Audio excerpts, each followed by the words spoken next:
And as you're aware how Super Cruise operates, when you know it's available, you'll get the little Super Cruise steering wheel icon right next to the speed up there.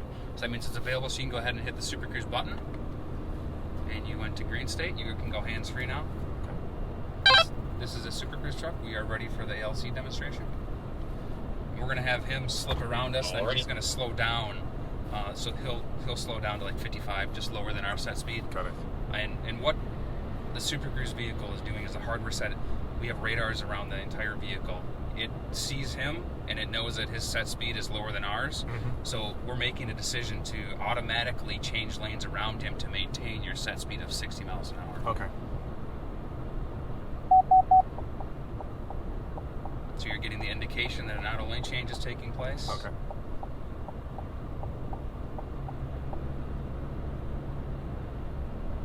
Now, how much of this could you roll back to, say, onto the Escalade, for instance? Like people who already have Super Cruise, they bought the 2021 Escalade.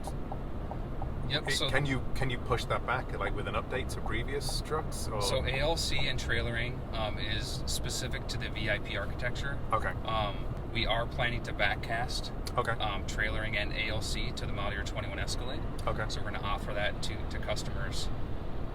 And this will be the first time that GM has ever done something like that, where you have customers out in the field and previously you'd be ticked off because you'd say, oh, I missed out on those features. If I just waited a couple months for the next model year, now you can get those new features. Is that something that can be done with an OTA update, or does it? We are planning to do that OTA. So since the inception of Super Cruise, we've done OTA map updates. Now we'll be able to OTA on our enhancements, software updates, continuous improvement type stuff. We'll be able to do all of that over the air on the VIP architecture. Okay. Obviously, for that you need to kind of like look ahead and kind of future-proof the technology, even like the processes, that kind of thing. How far ahead do you plan for that kind of thing? Yeah, that's absolutely correct. We try to plan as far out as we can. Obviously, the technology is changing very quickly. Sure. So we may eventually get to a point where we have to change the hardware, and then you may or may not be able to backcast some of the new features that come forward. Right. But you kind of have to play that by ear. We try to bulletproof it at least for the next few years. Okay. That way it's not outdated as soon as you buy it, right? Sure.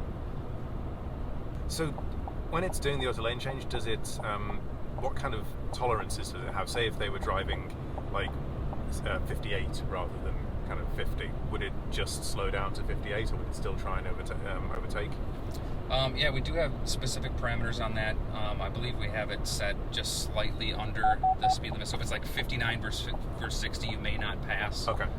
Because then you get into kind of that awkward situation where you're just hanging out there and the guy up on the right of you is just sitting there. Yeah, we try to make it as natural as possible so you don't get in those awkward scenarios. As you're probably aware, every time you try to pass somebody, that person usually speeds up. Absolutely. Right? So we want there to be at least a couple mile per hour speed differential.